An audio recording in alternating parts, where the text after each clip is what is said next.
Olá, comunidade Umbrellers! Meu nome é Denise e hoje eu sou host deste episódio, que se não me engano é o número 8.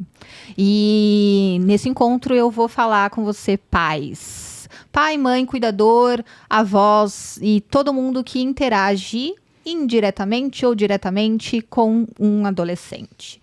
Então, esse episódio foi idealizado, preparado e pensado especialmente para você e tem aí um tema que a gente recebe muito no consultório e que também a gente escuta também nas nossas relações sociais e faz sentido pensar também nesse espaço. Mas antes disso, eu queria chamar o DJ para ele trazer aqui um pouco de spoiler do que a gente vai falar hoje. Segue aí a música, DJ.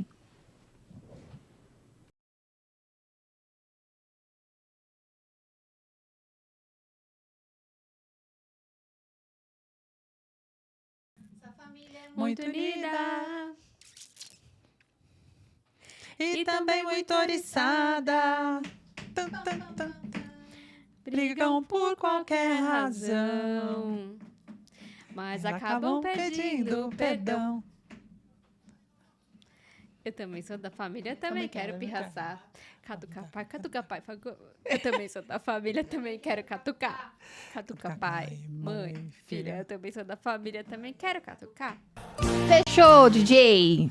Ai, que astral! Aê! Adorei! Então hoje a gente vai falar um pouco dessa ambivalência das relações familiares, sobretudo sobre a crise dos pais na adolescência dos seus filhos. E para isso, como sempre, eu tenho as minhas convidadas mais do que especiais, as integrantes do Umbrella.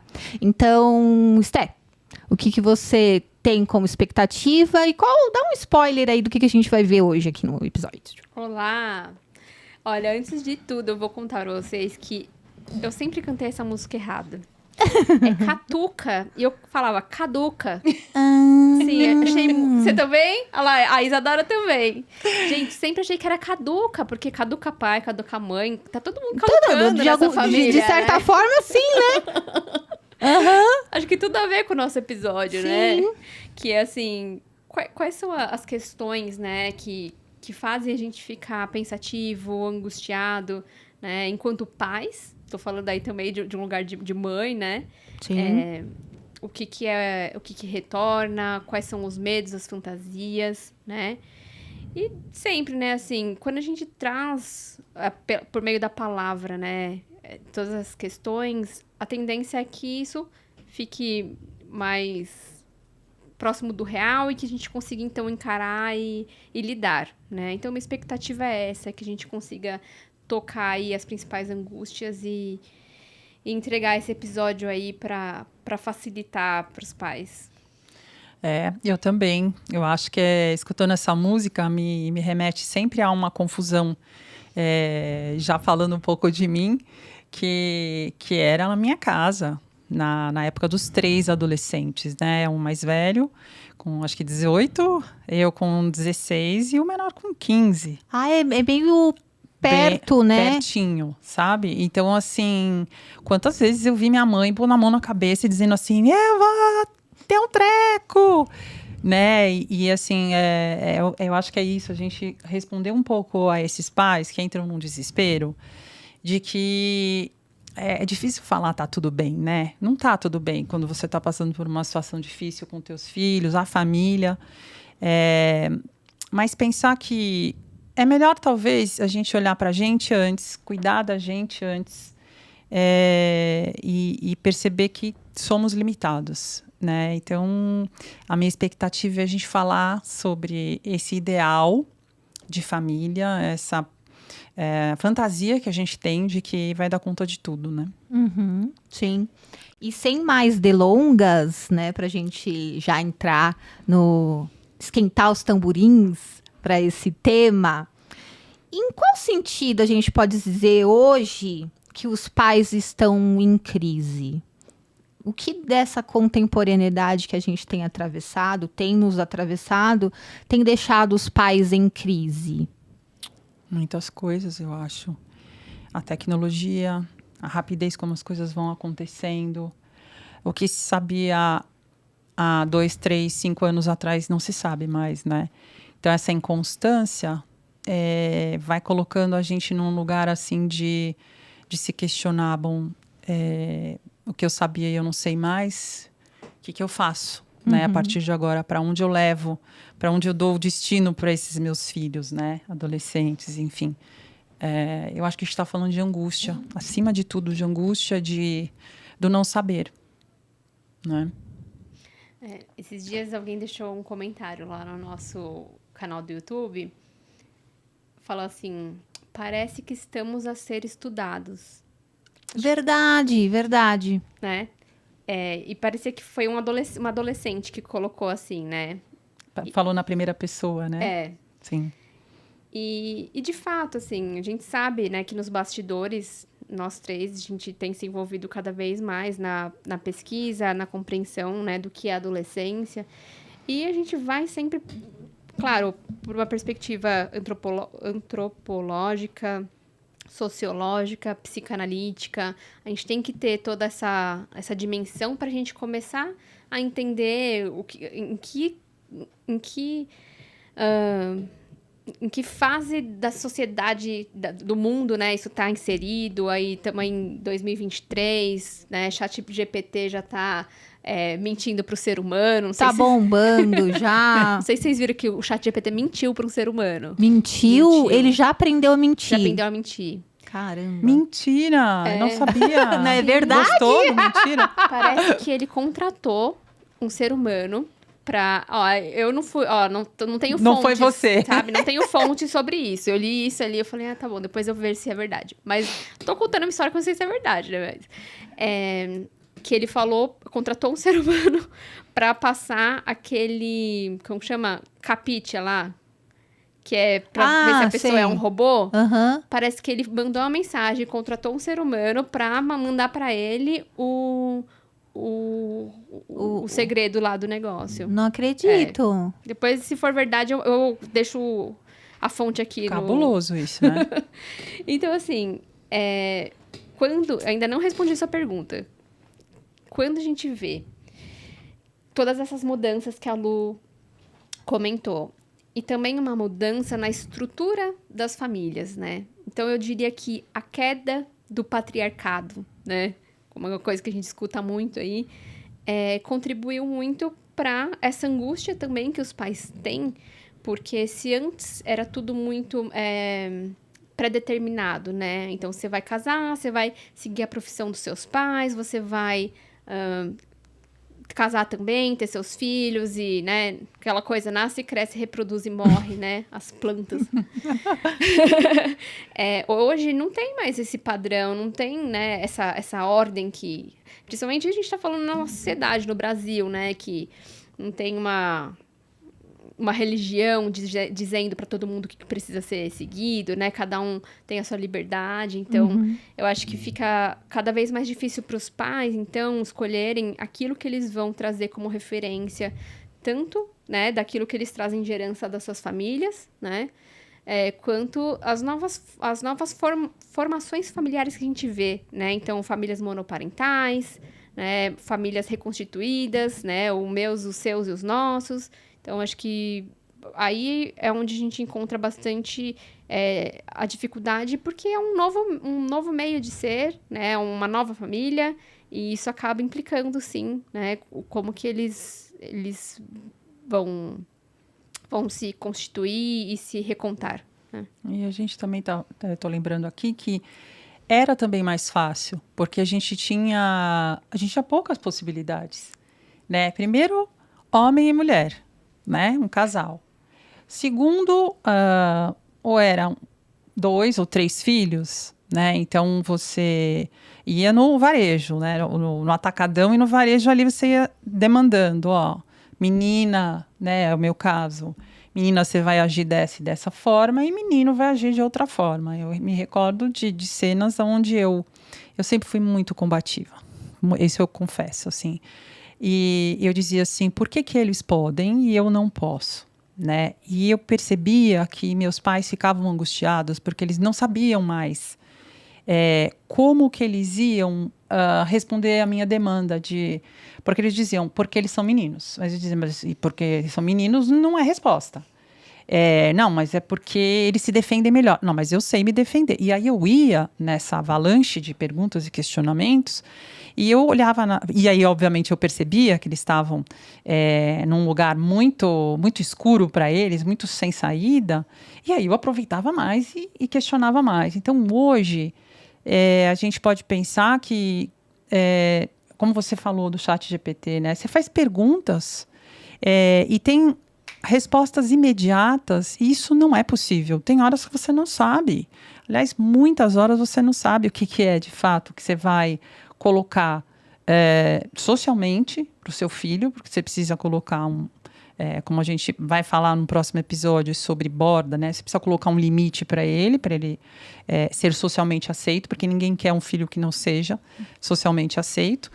E também você vai olhar para você e falar assim, bom, eu não tenho mais argumentos para colocar para esse sujeito que está aparecendo, né? Possibilidades, pensando que eu tenho que pensar sempre que a família tem que estar unida e tem que se amar. A gente não pode ter aquela coisa da ambiguidade. Isso não existe, né?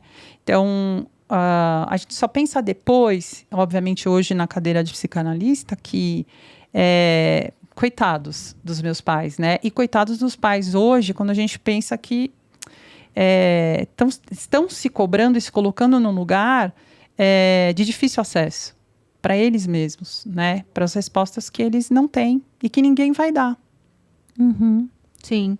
Eu vou, para fundamentar meu próximo pensamento aqui em termos de pergunta, eu escolhi um trecho de um seminário que a psicanalista Françoise Doutot fez para pais, educadores, e era para leigos em 1972, que ela fala, segundo ela, os pais precisam refletir sobre o problema de sua própria infância já distante, para serem capazes de acolher os outros, seus filhos, não como réplicas suas, mas como renovação em um outro mundo para uma vida totalmente diferente, para uma vida que pode ser construída por esses.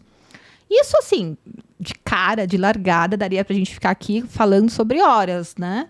Mas vamos tentar contornar nosso encontro de hoje, e eu queria propor para vocês, diante da afirmação dessa autora, como que são, ou o que pode ser pensado como alternativas possíveis para a gente acolher, para os pais acolherem a subjetividade dos seus filhos, mesmo sabendo que, de forma inevitável, sempre há expectativa para esses filhos, mas alternativas que possam ajudá-los a construírem um caminho próprio e não esse caminho de réplicas, onde o ideal dos pais diz mais sobre o pai do que do próprio adolescente, do próprio filho. O que pode ser pensado, então, como alternativas que possam abarcar essa crise dos pais? Eu acho que é escutar. Eles já têm uma ideia, vão tendo uma ideia do que eles querem ser socialmente. E aí eu acho que é escutar o que vem, né? Vem surgindo, porque a resposta vai estar dentro da família, vai estar entre os que ali convivem, né? Então, se você coloca uma regra ou coloca um padrão do que você vivenciou, você não permite que o outro se constitua como sujeito, como um novo sujeito. E essa é a maravilha da criação, da educação, de você, você vai colocar ali algumas, mais ou menos se a gente for pensar, né, não numa limitação, né, mas vai colocar assim uma orientação para os teus filhos. Você vai estudar, né, você vai poder ser quem você quiser, muito entre aspas, né? Porque hoje a gente pensa que a gente pode ser tudo. Estamos falando agora há pouco sobre uma situação que hoje é muito comum, eu não vou fazer faculdade porque eu vou ser um youtuber ou eu vou ter um canal X, né? Como nós aqui estamos construindo o nosso, como se isso fosse um caminho fácil, e não é. Né? Então, ir dando, sim, uma direção, mas deixando emergir o que vem. Porque vai ser super legal e bastante rico para todos na família quando você percebe que do teu filho vem ideias e possibilidades que te colocam para pensar. É uma renovação. Né? A gente também falou sobre aquela ideia de que, bom, eu tenho respostas, eu sei tudo, como sendo esse lugar que tem que ser atingido. E agora é o contrário, né? Você tem que deixar este lugar e se antagonizar, a criança se antagoniza com os pais para poder encontrar esse algo novo. Né? E assim, a gente tentar passar para esses pais que tenham tranquilidade nesse momento, porque isso acontece com todo mundo, todos os adolescentes passam por isso. Mas é óbvio, né? A situação ela é subjetiva, cada um vai passar de um jeito. Mas aí você pode contar com uma rede de apoio, com alguém que já passou por uma situação parecida, ou com um profissional, né? Acho que é por isso que também a gente está aqui sempre colocando essas questões e deixar, eu acho que essa é a liberdade que a gente pode dar para os nossos filhos. Deixa vir, deixa emergir, vamos falar sobre, vamos fantasiar juntos, né? Eu vou ir um pouquinho mais para trás. Eu pensei que quando nasce um filho, nasce uma culpa, né?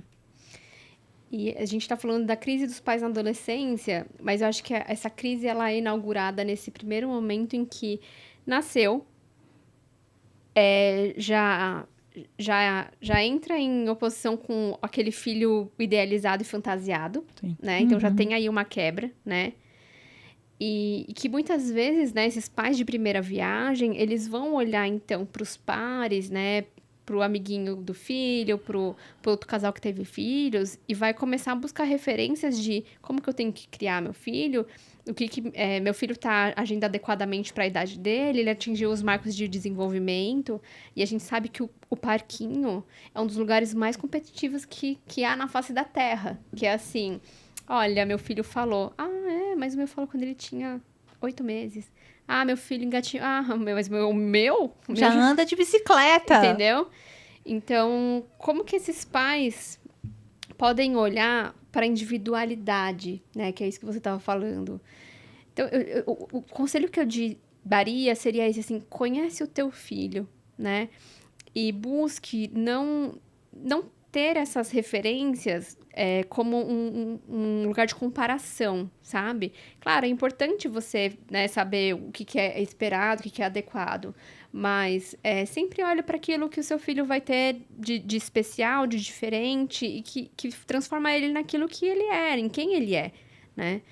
E aí eu lembrei de um outro exemplo, uma supervisora, né, contando que quando o filhinho dela foi pro berçário, já contei essa história para vocês, mas eu não lembro se foi ao vivo. Ela conversando com a professora e ela falou assim, ele tem o paninho, né? E aí, então, a professora falou assim, pode deixar que a gente tira. Ela falou, não é para tirar o paninho, né? Deixa meu filho com o paninho dele quieto. Isso. Então, mas assim, por exemplo, se são pais despreparados, vai falar assim, tá bom, né? Tem que tirar, né? Tá na idade já de tirar. Mas como ela sabia a função do paninho para aquele menino, ela falou assim, não vai tirar o paninho dele. É para ter certeza que ele vai estar com o paninho, se não tiver, sabe? Então, é isso, assim, eu acho que a crise também vem porque é muito desamparo, né? É desamparo para a criança, é desamparo para a mãe, é desamparo para o casal, né? Então, é uma crise que se inaugura lá atrás e que acho que quando chega, então, na adolescência... É reforçada, né? É revivida, né? E é a ausência de cartilha, né? A receita do bolo não existe, né? Então, a ausência da cartilha e da ausência dessa receita de bolo deixa essa sensação de desamparo. Quando você falou, conheça o teu filho, vocês sabem que eu gosto muito das referências da cultura, do social, e eu sempre trago recortes que acontecem ou nas novelas, nos filmes, etc e tal. E pegando o gancho de Conheça o Teu Filho, tem acho que 3 episódios na atualidade que marcaram um pouco e que intensificaram e estimularam algumas crises de pais no atendimento clínico. Então, 2 aconteceram num personagem ficcional na novela. Então, uma foi um relato ou abuso sexual nas telas virtual, né? Outro foi o vício em games, que também foi ou demonstrou o quanto esses pais se sentiram desamparados diante dessas impotências. E outra, recentemente, agora não é ficcional, foi uma reportagem do Fantástico dizendo e relatando conversas no Discord, onde os filhos têm sido aliciados, né?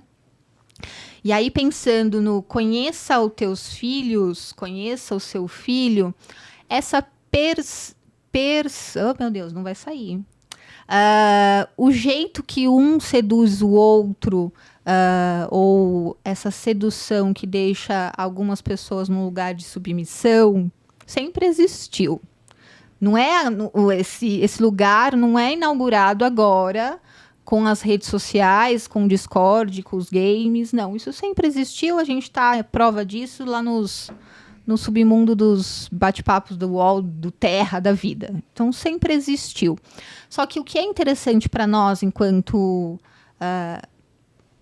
atendimento clínico, é pensar em ouvir daquele que é capturado por esse discurso de identificação. A gente escuta deste adolescente que, por algum motivo, ou por vários motivos, ele é seduzido, ele é enlaçado por esse discurso aliciador. E é isso que tem, muitas vezes, criado a crise para os pais, porque eles olham o mal que existe no mundo e muitas vezes não conseguem reconhecer que o filho pode ter, sim, recursos psíquicos para não entrar neste lugar de alguém que vai se identificar num lugar de submissão, por exemplo. Então, eu queria que vocês trouxessem, se pudessem, alguns recortes clínicos ou de pais que vivenciaram ou têm trazido esses questionamentos na clínica atual, de medo, inclusive. A gente tem acompanhado episódios de agressividade e violência nas escolas, que também tem influenciado muita demanda dos pais na clínica. E, se porventura vocês têm escutado os adolescentes também, esses que também estão sendo atravessados, não exatamente pela violência, mas porque hoje a gente fala mais sobre isso. Então, se a violência sempre existiu, hoje a gente tem mais notícias sobre isso. E isso tem também atravessado e deixado alguns com muito medo. Então, muito bem colocada essa questão, que a gente hoje pode e deve falar. Não, o que não é falado, né, fica subentendido como se fosse o certo ou usual. E eu lembrei de um caso que não é da minha clínica, mas é de um vídeo que eu vi, se não me engano, anteontem, de uma mãe falando exatamente do filho, pasmem, 8 anos, que estava sendo seduzido, né? Vamos pensar assim, no Discord, por um grupo.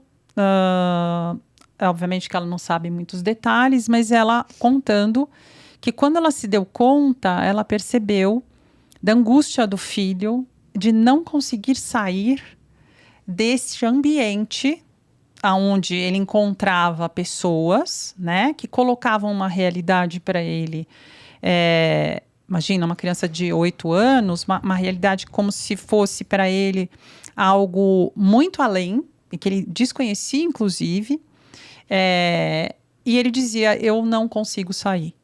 eu não dou conta. E a mãe, aí ela chora muito porque ela diz, eu tinha comigo que meu filho dentro de casa, dentro do quarto, com as coisinhas dele, com os jogos, ele estava protegido.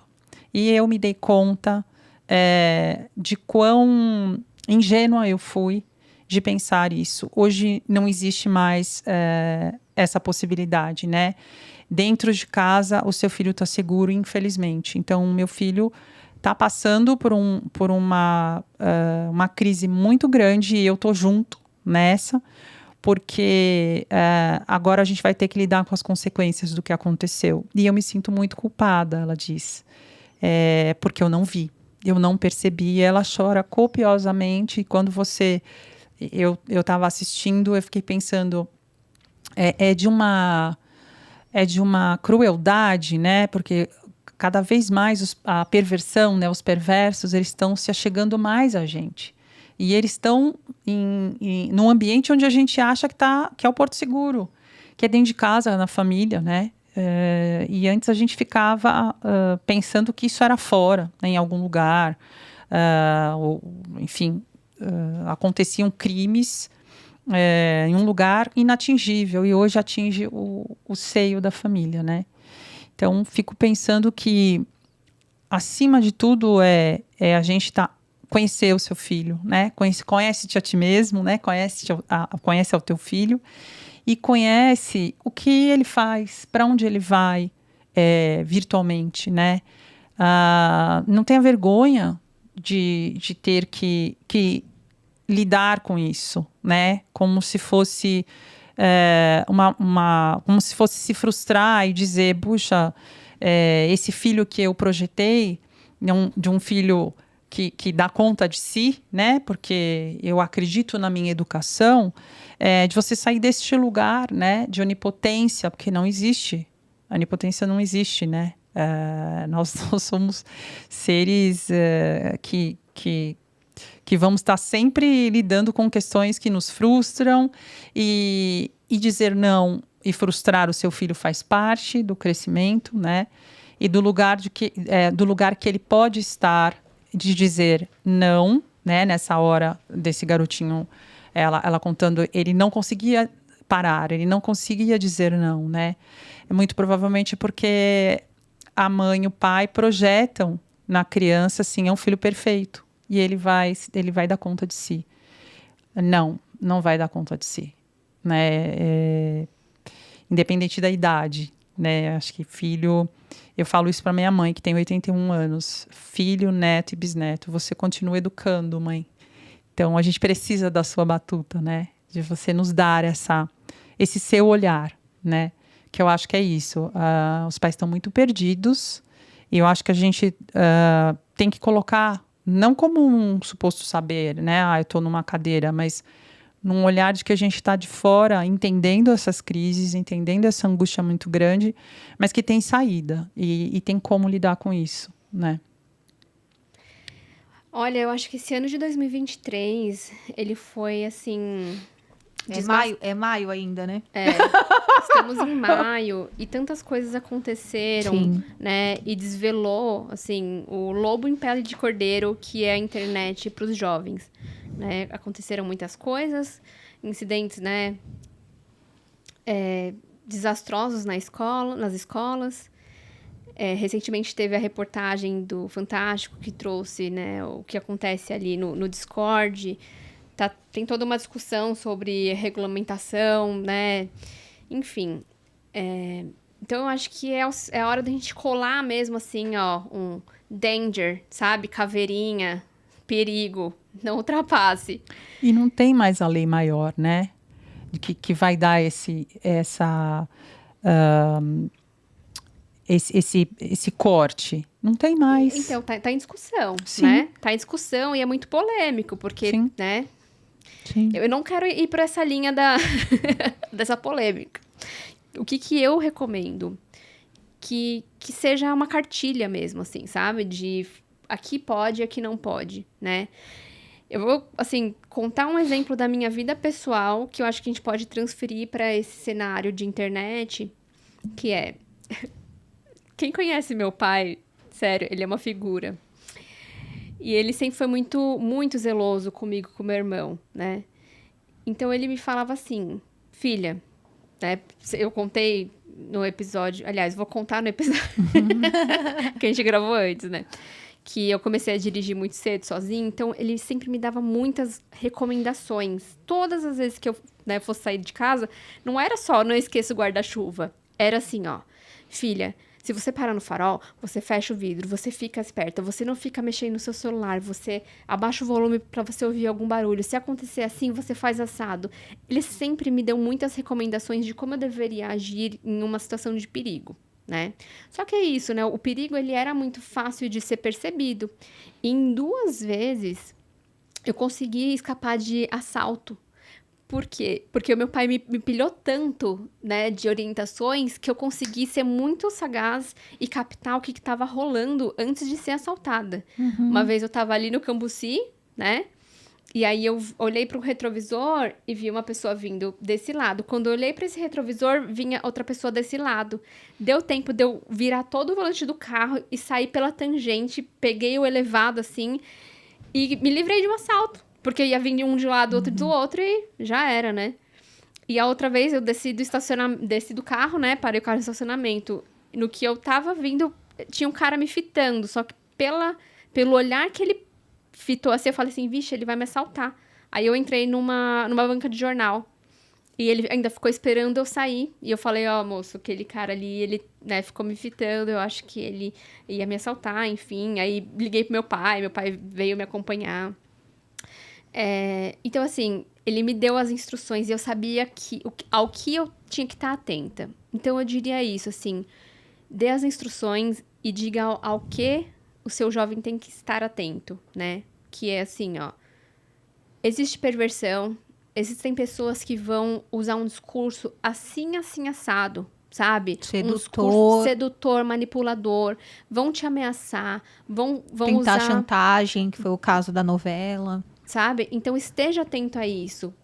Mesmo antes de acontecer. Eu acho que hoje a gente vai ter que fazer essa função de prevenir, né? Então, é uma cartilha preventiva mesmo, para que o jovem, quando ele veja, então, o perigo, ele consiga escapar. Ele consiga falar, ó, isso aqui não é legal. Por esse caminho eu não vou, né? Denunciar, entender, porque é muito... se a gente pensa numa situação de abuso, e a gente tá aí em maio, que é um mês que a gente está na pauta da prevenção do abuso sexual infantil e da juventude, né? Como que isso acontece?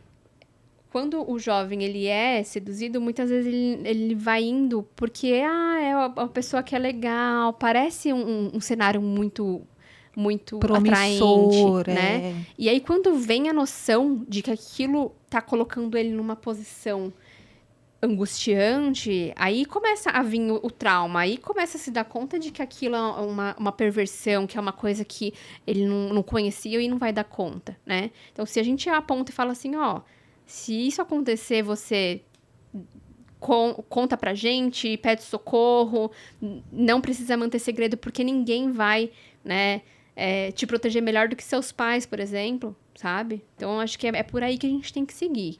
E quando teu filho chegar para você e falar assim, não, isso não existe, isso é ridículo que você está fazendo, você volta para ele e diz assim, eu sei o que eu estou falando, tenho mais experiência que você, sim, e eu vou te proteger o que eu puder. E entenda que isso é uma forma de proteção, sim, mas é uma forma de te dar uma direção, porque na hora do vamos ver, você não vai saber o que fazer.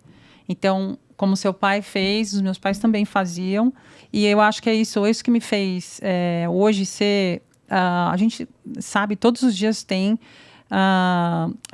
esses golpes de WhatsApp, golpe no Instagram. A gente já sabe o modus operandi do perverso, né? Então, assim, fique atento, avisa todo mundo, coloca teu filho sempre... num lugar assim acessível, né? E é isso, eu acho legal. Outro dia um pai falou, um garoto que eu atendo falou para o garoto me contando, falou para ele assim: você não se sinta o ridículo da história ou o que faz o diferente. Você me avisa que eu vou buscar você onde você estiver. Eu faço questão de estar nesse lugar, né? E ele trouxe isso como... mas você não acha meio demais e tal? Assim, não é demais. Né? Porque se você não fizer, alguém vai fazer. E vai fazer do jeito errado. Né? Sim. E para terminar o nosso encontro de hoje, eu fiquei pensando... O que a psicanálise poderia fazer para esses pais que estão em crise, para que eles possam cuidar das angústias que eles estão sentindo? Sobre a angústia de, por exemplo, ou as dúvidas que, por exemplo, eles possam ter na hora de construir essa cartilha direcionadora. O que a psicanálise, enquanto escuta, poderia contribuir para esse momento? Olha, eu vejo os pais muito envolvidos nas suas próprias fantasias, assim, sabe? O que é isso, né? Às vezes, o adolescente nem tá passando por aquilo que amedronta, né? E que ronda ali o pai, como se fosse um fantasma mesmo, né? Às vezes pode ser até o retorno do recalcado, quando a gente fala, né? Que é aquela coisa de por que os pais extrapolaram muito na sua adolescência, porque eles fizeram, pintaram e bordaram, eles acham que os filhos podem fazer, às vezes não é, né? Então, eu acho que a psicanálise, ela pode vir para esse lugar de conseguir separar isso, né? De o que é fantasia e o que é real, né? Para os pais e poder, então, direcionar, né? Então, realmente, aqui... tem algo acontecendo para essa juventude, né, para esse contexto de hoje, X, N, né, Y, enfim, o que precisa de fato ser abordado, o que já mudou e que talvez não é mais nem tema ou angústia para os adolescentes, mas que para os pais ainda é, sabe? Então, poder dialogar, poder construir uma escuta, um espaço em que há uma aproximação entre pais e filhos. Eu lembrei de uma amiga que o filho está com 13 para 14 agora. E ela disse assim que ele veio uma vez e perguntou: mãe, o que é sexo? Aí ela falou: meu Deus, o que eu vou falar agora? Aí o pai veio e disse assim: filho, onde você viu isso? Né? Ele era um pouco menor, né? E ele disse: não, é que eu fui preencher um formulário lá da escola, e lá estava dizendo seu sexo.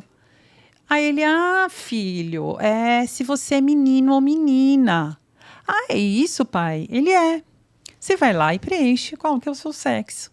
E aí ela conta de um lugar onde ela falou assim: eu imaginei tanta coisa. Eu falei: como que eu vou contar para ele o que é sexo, como as pessoas fazem sexo? Ela foi para um lugar que, se a gente for pensar, é isso que você acabou de dizer, né? A gente vai fantasiando, a gente vai se enredando na nossa própria história, né? Porque se a gente for lembrar da nossa adolescência, a gente também passou exatamente por essas questões. A gente estava nesse lugar, né? Como nossos pais estavam nessa época, né? E eu acho que a gente esquece que a gente tem a nossa receita, a nossa forma de lidar com as questões e que ela é legítima. Então, use do seu aprendizado, da sua forma de enxergar o mundo, os outros, e coloca isso em prática. Não tenha medo, não fique achando, puxa, vou ser ridículo, vou fazer errado. Faça o seu errado, mas faça. Né? Se coloque neste lugar de pai, de mãe. Você escolheu essa posição, né? Ou se não escolheu, o seu filho veio, tá aí. Então, assim, abrace isso com amor, com paixão. Compartilha com ele, né? Olha, eu não sei fazer, filho, como é que tem sido feito? Me conta você, o que você acha? Eu acho que vai facilitar muito, né? E vai colocar na mesa questões que são contornáveis, né? No caso desse pai, ele depois estava junto também nesse jantar, e aí ele falou assim, foi tão engraçado, porque para mim foi muito óbvio, mas para ela não. Eu perguntar de onde veio, né? E ele me respondeu e a resposta já estava dada, né? Então, se possível, né? Porque hoje a gente vê muito mãe solo, pai solo, né? Mas assim, se possível, conversa com o teu cônjuge, né? Conversa com o pai da criança, a mãe da criança. Vocês vão achar uma solução, com certeza vão achar. Uhum. E se mesmo assim esses questionamentos, essa crise, essa angústia for insuportável, e se você se identificar, claro, com o que a psicanálise propõe, a gente deixa também aqui na descrição desse vídeo nosso meio de comunicação, seja o e-mail, o telefone, e vocês podem entrar em contato conosco para, de repente, marcar uma entrevista, um primeiro atendimento, um esclarecimento. Então, fiquem à vontade também.